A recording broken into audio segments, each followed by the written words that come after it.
With so many computer and IT training providers in Britain today and such a wide range of courses available, it can be hard to know which one will be best for you. To help you decide, look for a company with advisors who can talk through with you which job will suit your personality. You need somebody who can give you an understanding of the actual job itself, so you can be sure that you choose the right course to get you into that job. You can choose from user skills training, like the Microsoft Office packages for instance, or even specialise and become an IT professional. By using modern training methods and keeping overheads low, there's a new type of company offering a better quality of training and support for hundreds of pounds less. Let's be honest, individual job security really doesn't exist any longer. Most companies will get rid of workers if things get tight. But if your skills and qualifications are in an expanding marketplace, then you're in the right environment for true job security. Where there's a shortage of trained professionals, you'll always find companies looking for the right people. Take the IT industry for example. The last eSkills survey showed there was a skills gap of around about 26%. So this means that for every 4 jobs that exist in IT, there are only 3 trained people to do them. There's really been no better time or market conditions for getting trained into this rapidly evolving market. Students who are looking to get a career in IT very often have no idea which path they should take or what area to get qualified in. After all, if you've got no experience in the IT market, how can you possibly expect to know what somebody actually does day to day, let alone of course decide on which training route is going to be the most appropriate one to get you there. Really, the key to sorting this out is to take a good look at a number of different areas. Things like your personality type. What kind of things do you enjoy and what don't you like? Why you want to get into IT.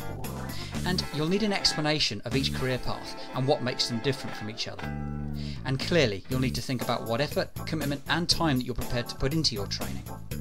So the only real way of covering these properly is through an in-depth discussion with somebody who knows the industry well enough to be able to guide you. Amazingly, most UK training companies still teach IT from workbooks and reference manuals. For most of us, this tends to be needlessly boring, drawn out and slow. Psychologists who've looked at learning tell us that we remember a lot more if we involve all of our senses, and if we get practically involved in what it is we're studying. So the answer is to find a course that uses multimedia CD and DVD ROMs, and always make sure you're shown some kind of demonstration from the training company. Your training materials should include videos of the instructors, live demonstrations and slideshows. It's generally best to avoid training that's purely online. You want actual physical CD or DVD ROM course materials so that you can use them whenever and wherever you want, and you're not totally reliant on your broadband connection. Having full support really is critical with many technical programs, but unfortunately most companies only give office hours or extended office hours support. Very few of them go late into the evenings or at weekends. So find training where you can receive help 24/7 at any time of day or night, and make sure it's direct access to the tutors, not just some messaging system, because it'll slow you down if you have to keep waiting for calls back during office hours. Only true 24/7 round-the-clock live support really delivers for proper technical certification. You'll find that in-centre workshop days are often sold as a big benefit by many companies. But if you talk to most of the students who've used them, they'll tell you the opposite's true.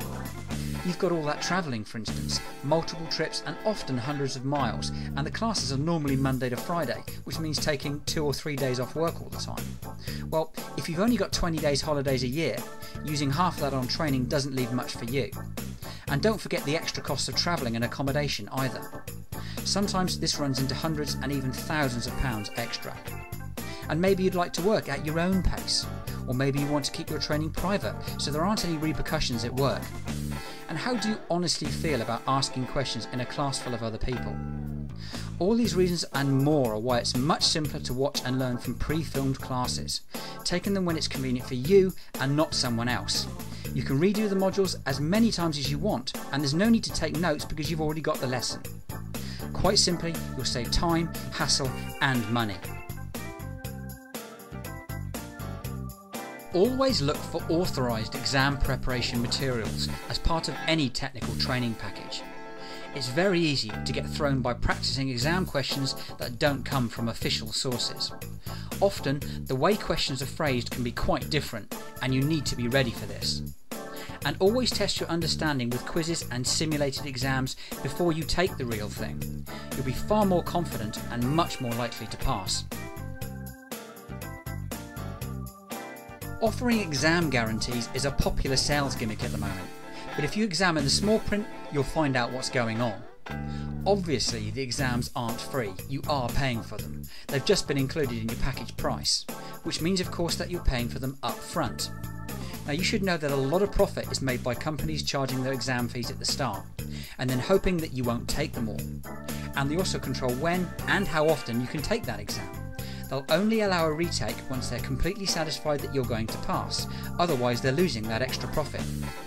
So doesn't it make far more sense to find the best exam deal at the time, not to pay any markup to the training company, and to do it locally rather than in some remote centre? Pay for it when you need it and not before. The honest truth is that if a student pays for their own exams one at a time, they'll be much more likely to pass first time, as they'll be conscious of the cost and they'll apply themselves appropriately. Why pay hundreds or even thousands of pounds extra for so-called exam guarantees when common sense dictates that the best guarantee is study, commitment and good exam preparation? Many companies provide a job placement assistance service to help you get your first IT job. But often too much is made of this, as it's really not that difficult for any motivated and trained person to get a junior role in the IT industry, as there's such a shortage of trained staff. You would ideally want CV and interview advice though, and we encourage students to get their CV updated the day they start training. Many support jobs are offered to students who are still studying and haven't even passed an exam yet. At least you'll be on the maybe pile of CVs rather than the no pile. The best way to get placed is through specialised and independent recruitment consultants. The bottom line is they only get paid when they place you, so they've got the necessary incentive. Many students, it seems, are prepared to study their hearts out for years sometimes, only to give up at the last hurdle when looking for their job. Market yourself. Make an effort to get in front of employers. Don't expect that perfect job to just fall into your lap. Take a good look at the certifications that you're considering. Make sure they're all current and commercially required. Don't bother with courses that lead to unknown in-house type certificates. Only the fully recognised accreditations from the major players like Microsoft, CompTIA, Adobe and Cisco are really going to mean anything to employers. One question that often comes up is why should we get commercial certification rather than traditional academic qualifications that you get through schools, colleges or universities? Well, essentially industry recognises that gaining the proper accreditation from the likes of Microsoft, CompTIA, Cisco or Adobe is far more effective and specialised, saving both time and money. Commercial certification concentrates on the actual skills that are required, together with an appropriate level of background knowledge, rather than going into the depths of background detail that academic courses can often get bogged down in. The bottom line is, recognised IT certification provides exactly what an employer needs. It says what you do in the title. For example, the Microsoft Certified Professional Qualification in Windows XP Administration and Configuration. So, an employer just needs to identify exactly what they need and what certifications will fulfil that need, which of course makes it much simpler for them, and that's why they prefer it.